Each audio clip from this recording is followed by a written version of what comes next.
Hi everyone, it's Amy, and I'm here to show you a stamp set that happens to be one of my favorites.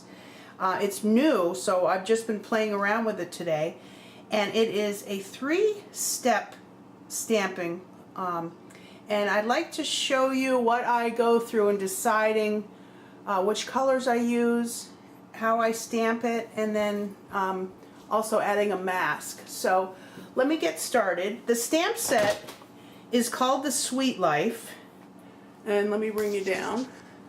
My desk is a mess. I thought, gosh, I should be recording this. It's called the Sweet Life, and you can see 3 steps here. This is a cluster of roses, and then here's another cluster of 3, and then you also have clusters of leaves too, and except those are just a 2-step. These are a small bunch of roses, and then here's some more roses. And there's 2 sentiments. One is life is sweet, and there's another one down here. That it will never come again is what makes life so sweet. So I really like this stamp set, and the first thing I did was decide on what colors I was going to make from my 3 choices. So what I did was I went to my trusty old Stampin' Up! Stamp pads, and these have got to be over 12 years old, so some of them haven't been used that much because they're not right out in the open in front of me.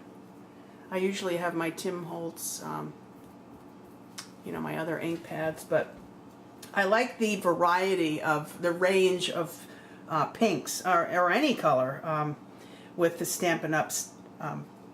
Stamp pads. So I collected all my pinks, and I believe I had 9 of them. 1, 2, 3, 4, 5, 6, 7, 8, 9. Yes. So what I did is I got them all out, and I'm going to just set them aside. And I just grabbed any little stamp, and I stamped each one out, and I quickly just labeled the colors, so that I could really take a look at those colors and decide what combinations I wanted to use for my 3 stamps. So I chose through 2 types of combinations, and the first is I numbered them 1, 2, and 3. 1 would be the base color, and this is called Pretty in Pink.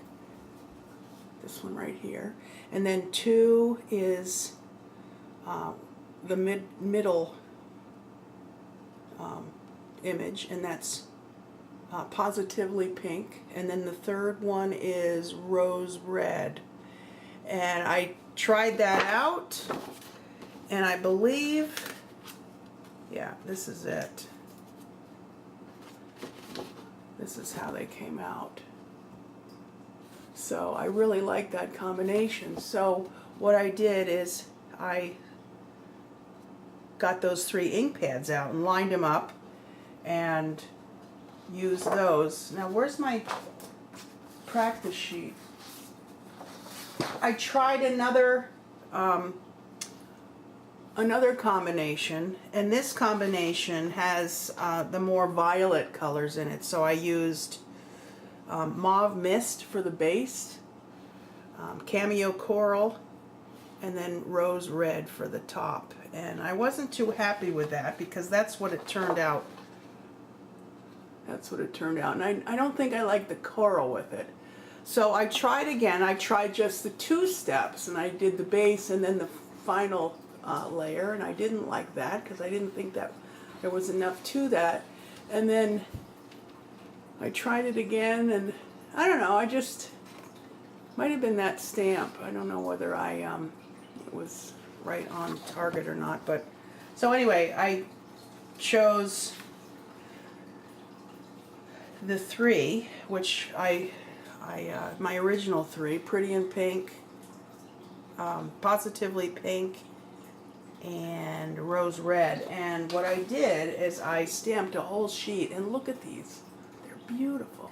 I just love them. So I stamped 16 of them. And what I'm going to do is I'll show you what I'm going to do. So One thing that I realized is this Fisker's stamp stamping block, or whatever you call it, is great for 3-step stamping, because you can really, you know, line it up as you're pressing down on the little sponges there. So this was really helpful. So after I did those, I thought, well, I'm going to experiment with a mask, because I want to get the leaves kind of underneath the rose so that they will look, you know, realistic. So I got all my greens out, and I have 2, 4, 6, 8, 9 greens also. And what I chose is number 1, which is Gable Green, and number 2 is Green Galore, and number 3 is Garden Green. Garden Green is a little bit dried up, so I'll have to try that. But then I realized I don't need 3 greens, because there's only 2 steps for the leaves. So this is Gable Green and Green Galore. That's really light. And then the next one, which I really like, is Gable Green and Garden Green, right there. So I'm going to create those leaves on some of these flowers to show you. So the first thing I had to do was create a mask, and I used just a piece of computer paper, lightweight computer paper, and I printed the base of the flower in Memento ink because I didn't want it to run. And then I just put a little tape runner on the back. And what I'm going to do is align that right over the image. And I realized it doesn't have to be perfect. And I'm going to put the leaves. I like how they're on this side, on this flower, rather than coming off this side. So I'm gonna, and notice they're not all showing. The leaves aren't showing all the way. So I'm gonna do that one. And so I'm gonna get my 2 stamps. Here's my base color. And Gable Green.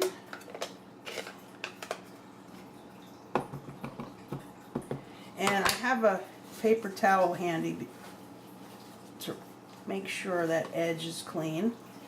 And then I'm going to line that up to where I want it. And I'm going to go over some of the black edge. Let me get a little closer.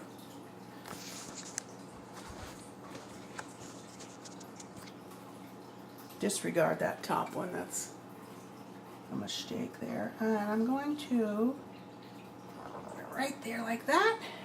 And I should have another stamp block, but they're all downstairs. So I'm going to take my other layer with my garden green, line that up. See, now you can see what I mean about this Fisker's stamping plate, because you can really line it up. Okay, so now I can peel the mask off, and there is that beautiful image. So what I'm going to do is I'm just going to... Okay guys, I figured something out. Because you're using the mask so many times, it was getting wet and it was pulling some of the color into the rose where I didn't want it to be. So I just made a mask on regular cardstock, and you know what, I'm learning I didn't even have to fussy cut around that edge, so because I'm just using it in that one spot. So let me show you how much nicer this one is coming out. Hopefully you can see.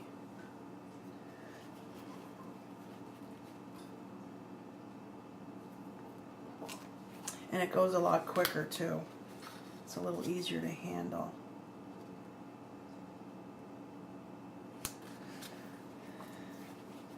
So yeah, I should be able to get all these done with this one mask here.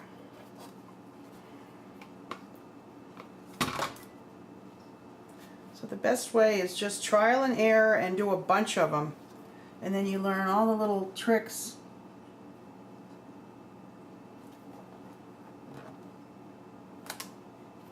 So, there they are. I messed up on these. Actually, I could use that one, I bet.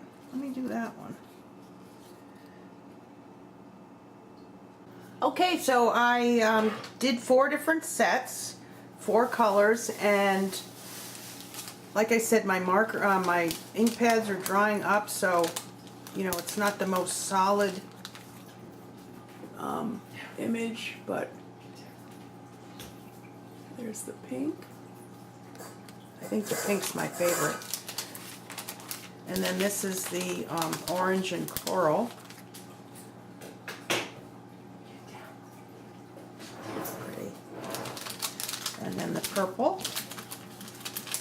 I don't know if I've ever, I guess there's purple roses. Yeah, there's the purple ones. And then the yellow. I didn't think I was going to like the yellow as much as I do. So these are, you know, Stampin' Up! Inks, and like I said, I use those because They have such a nice range of in the same color family. So yeah, I'm already thinking what to do with these. I think they might go in some pocket letters. just, Yeah. Oh, and I gotta tell you, I'm not the greatest at cutting. I should get back to my kindergarten teacher about that. But these have saved me, these Martha Stewart. precision scissors, but Yeah, so don't look too close at my fussy cutting, but boy, by the time I did all these, I was getting better. So I think I did about a dozen of each color. So yeah, so I'll link this stamp set in the description box if you are interested. It's really great. I only used one of the roses, and it comes with a bunch of different ones. So yeah, thanks for stopping by, guys, and we'll see you later. Bye.